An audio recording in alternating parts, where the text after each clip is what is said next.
이 노인 세대만 보면은요 8, 90%가 부동산이죠. 한마디로 말하면 재산이 곧 부동산입니다. 그 부동산이 내 노후에 도움이 될까?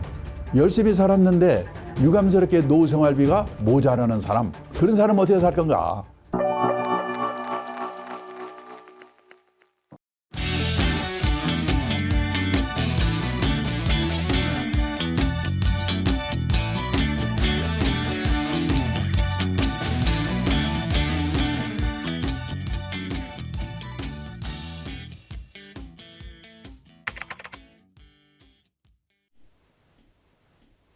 안녕하십니까. 저는 행복100세 자산관리연구회의 대표를 맡고 있는 강창입니다. 우리가 이제 100세 시대, 100세 시대 이런 말을 합니다만은 생각보다 오래 사는 것 같습니다. 오래 사는데 이 100세 인생을 뭐라고 살 것인가, 이런 문제에 대해서 오늘 좀 말씀을 드려보고 싶습니다. 노후에 3대 불안이 있다고 합니다. 첫째가 돈이고, 둘째가 건강, 셋째가 외로움입니다. 이 노후의 3대 불안을 대비하기 위해서 우리가 자산 관리를 잘해야 되는데요. 우리가 갖고 있는 자산은 3가지가 있는데, 첫째 실물자산입니다. 대부분이 부동산이죠. 그다음에 두 번째가 금융자산, 세 번째가 우리가 잊고 있는데 자기 몸, 인적자산이 중요합니다.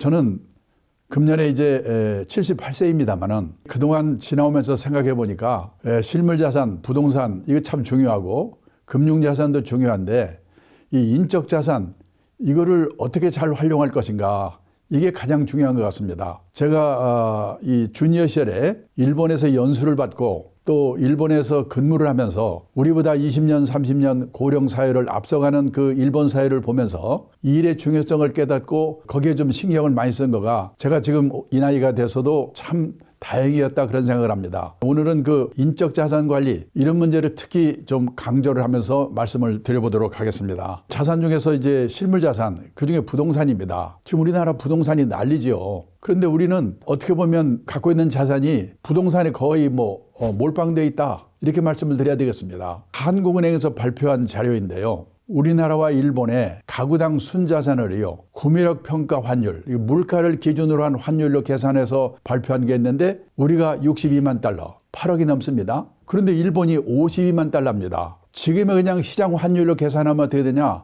우리가 44만 달러, 일본이 42만 달러. 그래도 우리가 많습니다. 그럼 일본은 가족이 많아서 그런 거 아닌가? 1인당으로 계산해 봤습니다. 그랬더니 우리나라는 1인당 26만 달러, 일본은 22만 달러. 일본이 우리보다 몇십 년 앞서서 자본 축적을 시작한 나라고, 또 연금도 우리보다 일찍 도입했고 우리보다 일찍 선진국이 된 나라인데 뭘로 계산을 해도 우리가 일본보다 부자라는 겁니다. 적어도 통계상으로는 믿어지지 않지요. 그런데요, 이 가계자산을 분해를 해보니까 우리나라는요 75%가 부동산입니다.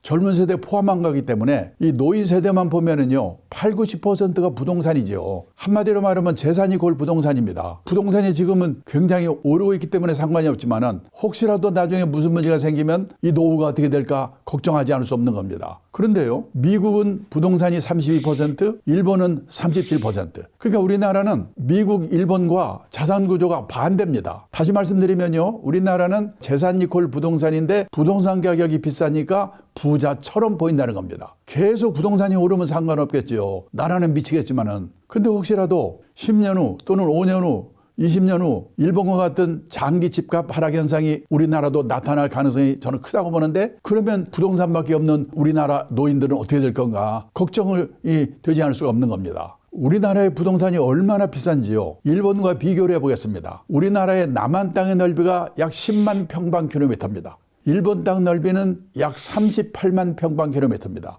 그러니까 우리나라 남한 땅 넓이는 일본 땅 넓이의 약 4분의 1이지요.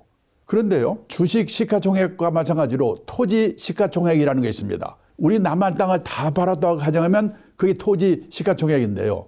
2023년 기준으로 이게 얼마였냐? 1경 2093조 원이었습니다.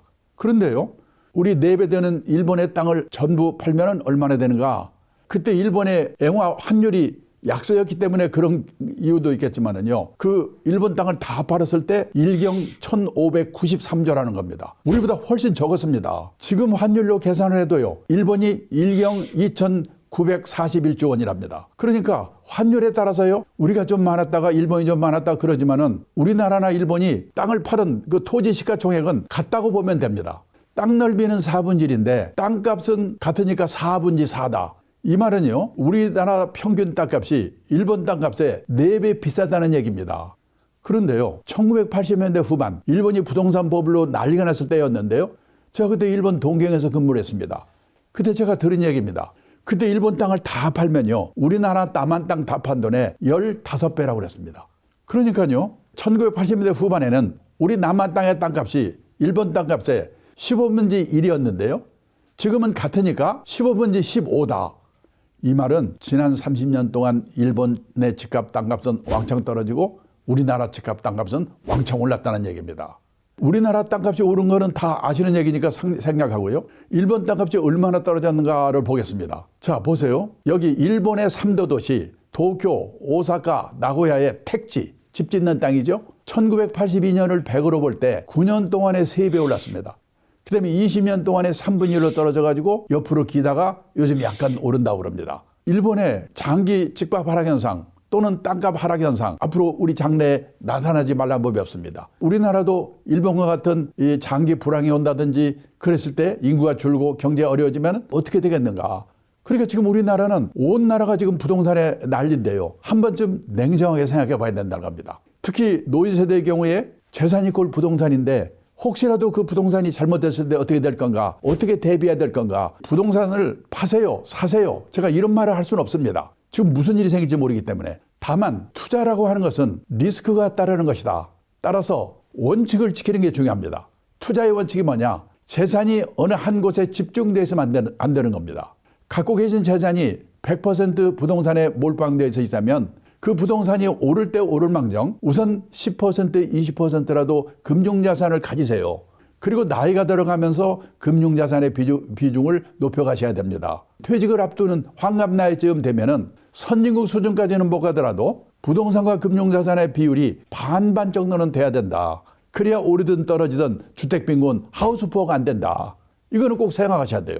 그리고 옛날처럼 과도한 부채를 안고 집 사는 거는 앞으로 좀 조심해야 된다. 그럼 어떤 분이 이렇게 얘기합니다. 아니, 나는 살고 있는 아파트 5억짜리 아파트 한 채밖에 없는데 반으로 쪼갤 수도 없고 팔고 길가에 앉을 수도 없고 나는 어떡하란 말입니까? 그런 분의 경우에는요, 그 5억짜리 아파트를 맡기고 주택연금을 받으시면 됩니다. 65세부터 한 달에 120만 원씩 연금을 죽을 때까지 받을 수 있어요. 그리고 떠날 때 남으면 자식한테 주고 모자라면 그만입니다. 이런 노력이라도 하지 않으면 안 된다는 겁니다.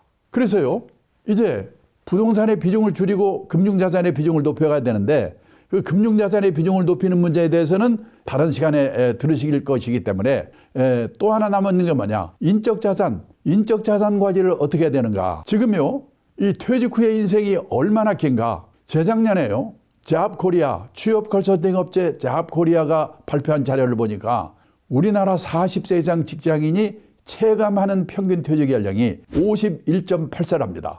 작년 연말에 뭐 대기업에서 제가 있던 회사에서도 40대 후반에 명퇴하고 난리였거든요. 자, 반올림에서요, 52세에 퇴직했다고 가정합니다. 그리고 83세까지만 산다고 가정하자. 왜 83세인가? 지금 우리나라 남녀 합해서 평균 수명이 83.6세입니다. 그런데요, 평균 수명에서 지금 내 나이 뺀 만큼 앞으로 더 살겠지, 이렇게 계산하시면 안 됩니다. 5명 중에 1명이 살아남을 확률, 그걸 뭐라고 하냐면 20% 생존 확률 연령이라고 하거든요. 적어도 20% 생존 확률 연령까지는 산다고 생각하고 노후 준비를 하는 게 노후 준비의 상식입니다. 1980년생, 금년에 만 45세, 이분들의 20% 생존 확률 연령을 전문가의 도움을 받아서 제가 계산해 보니까 남자가 100살, 여자가 102살입니다. 그러니까 일단 100살까지 산다고 생각하고 노후 준비를 해야 된다는 겁니다. 그 다음에요, 또 하나 지표가 되는 게 뭐냐면 가장 많이 돌아가시는 나이, 최빈 사망 연령이라고 합니다. 우리나라의 최빈 사망 연령이 92세입니다. 그러니까 적어도 92세까지는 산다고 생각하고 노후 준비하는 게 상식이라는 거죠. 자, 그래도요, 평균 수명 83세까지만 산다고 가정해도 52세에서 83세까지 31년입니다. 이 31년만 해도 이게 어느 정도 길인가? 하루가 24시간입니다. 현역 시절에는 무지개 바쁘지요. 일해야지, 술 먹어야지, 연애도 해야지. 하루가요 100시간이었으면 좋겠어요. 근데 퇴직을 하고 나면 이놈의 시간이 안 갑니다. 잠자는 시간, 밥 먹는 시간, 화장실 가는 시간 다 빼도 최소한 하루에 여유 시간이 11시간 정도 남거든요. 실제로요, 얼마 전에 어느 기업에서요, 퇴직을 앞둔 직원들을 부부를 불러가지고 교육을 시켰대요. 거기 갔다 온 분이 그러더라고요. 강사가 오더니 그러더랍니다. 다음 달부터 퇴직이시죠? 그러면 그 다음 날부터 하루 일과 일주일 일과 한 달 일과표를 예상을 해서 한번 써보세요. 이걸 뭐라고 쓸까? 막연히 했는데 마누라는 어떻게 쓰는가? 받자마자 써내려가는데요. 아침에 일어나서 밥하고 빨래하고 청소하고 계모이 갔다 육성이 갔다 딸려집 갔다 줄줄줄 써내려가는데 자기는 10시까지 써놓고 나니까 쓸 말이 없더래요. 남자들이 이렇습니다. 최소한요 11시간 남습니다. 곱하기 365일 1년이죠. 곱하기 31년.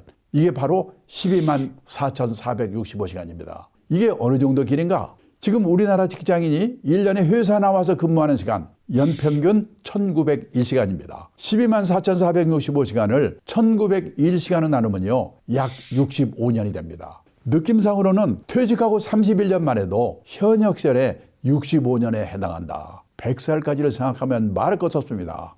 열심히 살았는데 유감스럽게 노생활비가 모자라는 사람, 그런 사람은 어떻게 살 건가? 제 생각에 우리나라는 유감스럽게도 모자라는 사람이 대부분 70~80%가 아닐까 생각이 됩니다.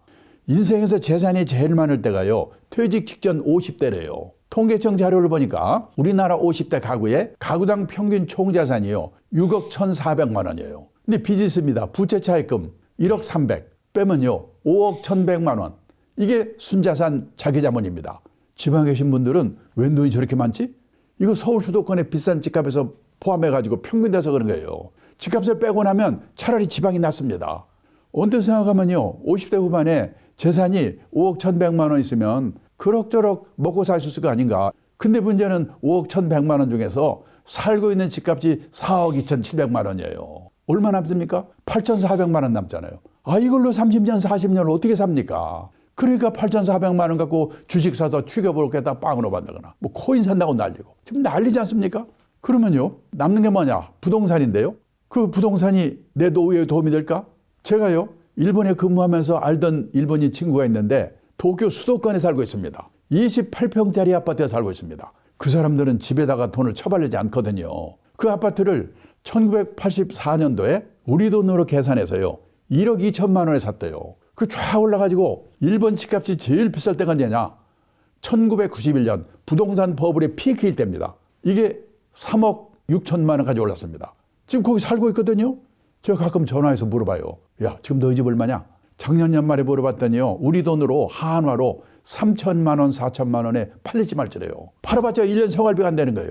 선진국 사람들은 재산은 없더라도 최소 생활비 정도는 연금을 받아 생활하거든요. 우리는 그럴 수 있는 분이 학교 선생님, 공무원, 군인 출신 그래가지고 일부 준비한 사람밖에 없거든요. 보통 사람이 있는 게 국민연금 하나 정도인데 저도 놀랐는데요. 우리나라 65세 이상 고령자 중에서 국민연금을 나이 들어서 받는 거 그걸 노령연금이라고 그러죠. 그걸 몇십만 원이라도 받는 사람이 68%예요. 더 문제는 월 수령액이 60만 원 미만이 70%. 지금 우리나라 국민연금 평균 수령액이요 59만 원이래요. 100만 원 이상 받는 사람은요 11%밖에 안 돼요. 그러면 나머지 뭐냐? 퇴직연금, 개인연금 있는데요. 그것도요 사람마다 많은 사람도 있겠지만은 평균을 내보니까요 퇴직연금은 적립된 금액을 가입자 수로 나눠봤더니 5,300만 원 정도 1인당. 그다음에 개인연금 가입자로 나눠봤더니 2,300만 원. 두 개 합쳐봐야 8천만 원도 안 돼요. 그걸 연금으로 해봐야 얼마 받겠습니까? 그냥 한꺼번에 받아가지고 받는다고 하더라도 2년 3년이면 다 없어져요. 결국 남는 건 달랑 집 한 집밖에 없는 거예요. 근데 그 집이 내 노후에 도움이 될까?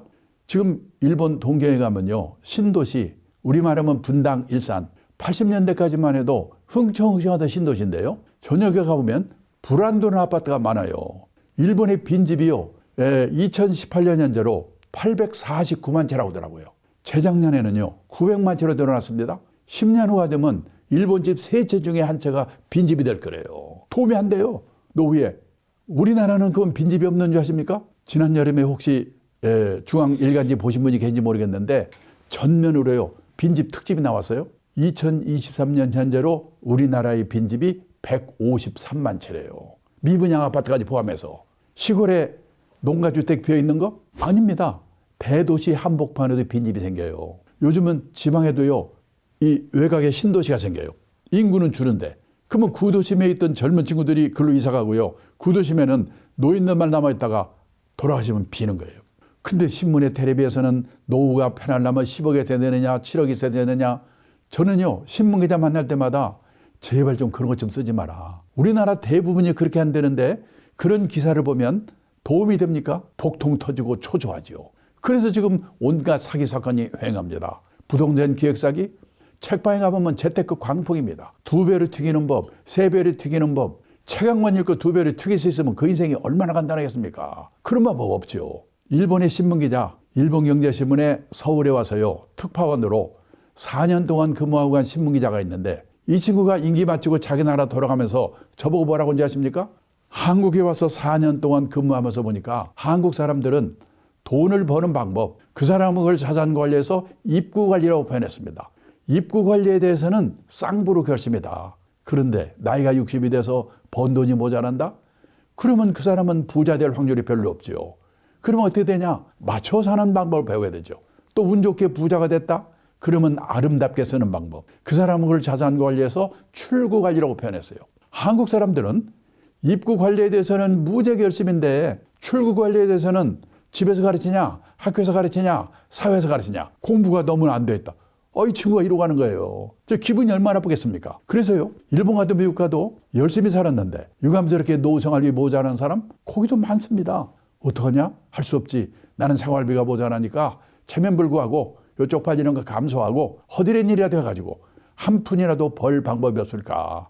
이 일을 찾지요. 1975년인데요. 일본 동경 증권거래소라는 데 가서 연수를 받았어요. 그때 일본의 전체 인구 중에서 노인 비율이 8%였습니다. 지금 우리나라 노인 비율 65세 이상 작년 연말에 20% 초고령 사회 됐잖아요.